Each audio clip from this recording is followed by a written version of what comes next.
Just came upstairs, huh? Yeah, that's right. Okay. Oh, was it really? Holy cow. Well, probably, He had lots of this stuff to do. exactly, yeah. The engineer sits here, and because of what we're doing, his hands are always on the throttles, and his eyes are always on these gauges. Did you synchronize the colors from these? They're electric propellers. These put it into the automatic mode, or you can manually select them That's the if joke you have about a my problem. brother. If he didn't like what the pilot and co-pilot were saying, he'd just drown him out. Are these variable pitch propellers? Yeah, Yeah. they're called constant speed. Okay. But they're electric, so they're slave to a master motor, which you set the RPM here. This is just a master for it, and then you select the RPM with that.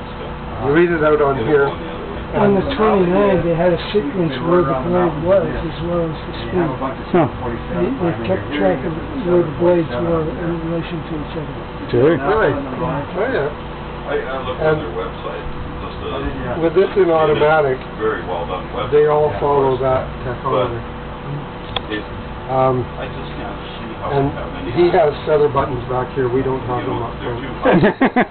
But our throttles are longer.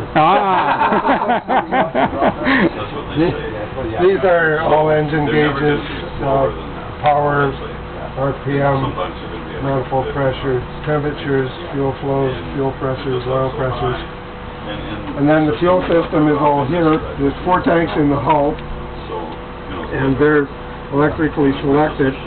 Come up to these sight glasses, and when the power's on, these are backlit with a green light, so that you can see the fuel coming through. So you can pick out contamination in there, and you can drain it off if you have to. But you know, like there's a sump in the tank, and we drain it every morning, so there shouldn't be any contamination in it. Except mosquitoes. Yeah. So, you know, there's tank selectors, engine selectors, APU selectors, cross feed. And then, What is the APU? That's for starting the main engine. There's 2 10 horsepower Ranger engines in there, V2 like a Harley, except they make more noise. That's how you drown out the pilot and the co-pilot. Yeah, really. They run a 175 amp generator times 2, and they start off those 2 batteries that are downstairs. Once they're running, then you can start a main engine with those. Your startup checklist on them is Well, he's got one, and we've got one. So, you know, it's like that. It's just a little one. You run parallel. You run parallel. Yeah, we do ours. Once we call ours done, then he says That sounds like serious. fuel flow, pull through, carried out, starting order. So he's done all his, and then we do the start, and then we have, you know, an after start check, and then a pre-run up check, and then a pre-takeoff check. And yeah, it's like any airplane. We've condensed it as much as we could, and included everything we had to in it. In the days before computers. Yeah. Now they probably just flip a couple of switches. We're done. No, actually, modern airplanes have checklists. Really? Oh, absolutely. You can't do it. I mean, there's a lot more switches in new airplanes. There's a lot of automation, but there's still... Yeah, still switches. This is an engine analyzer. There's a gross of spark plugs on the airplane. 144. Wow. 44. So you have to way of knowing it one's quit. So it shows up on the scope, and you get lines like this. You get, you know, one engine, that's all the plugs, That's one magneto on one engine, and that's two plugs on one engine. It's basically this plug that he's looking at when he selects one, and that comes out on from these two knobs here. He can select the engine, he can select the spark plug, and you know, like in here, you can see there's a short leg there, and no leg, no collapse on this one. So he's going to check this one, and then he's going to check that one, and they're going to come out with different patterns here, and he can tell what's wrong with The guys get working back and forth, you know, they do stuff like that. They call that this is APUs. 20 more. You're better off just to leave it. This is the electrical system, fire extinguishing system, We're being generators, right now. We're inside the airplane. You can't starters, and hall flasks and things like that, batteries, and then the heavy-duty electrics are down here, all the boost pumps and maybe it's a typhoon or whatever, right? You're coming out compressors, propeller controls, because they're all electric. Well, the heavy box stuff is on the cockpit. Yes. No. So we'll go and I'll look up this. Oh, one point of interest. Oh yes, the Callway. I went through there. Okay.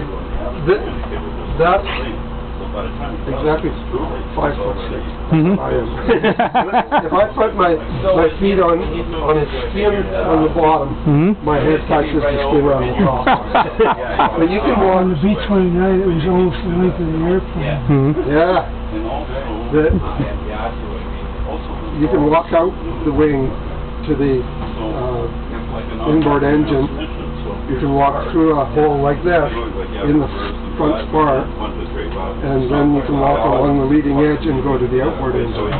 And we did that just before coming down here. We changed the tack generator. No, it was for the engine analyzer. They have to synchronize it. So a guy goes out there and they put a dummy plug in one position, and then they turn it until that comes up as number one. And so we actually use that when we're flying.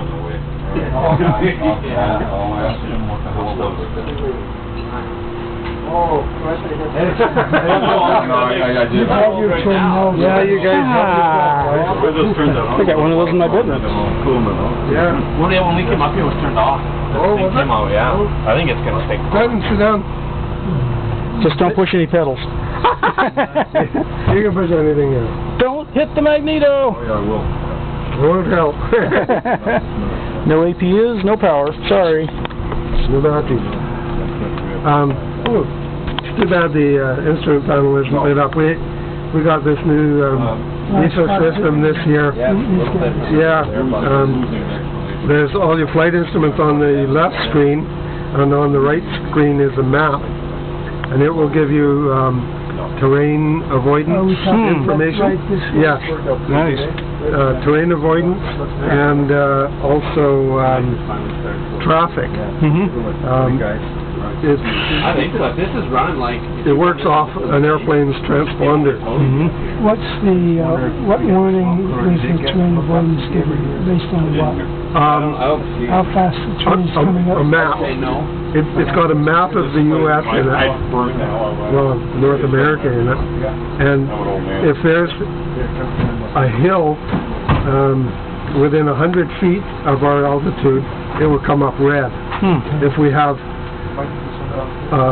something within 500 feet, it will come up yellow. So it's better than radar because it can see the other side of the mountain because it's already in that map. So when we were coming down, we went by Lake Tahoe, and you could see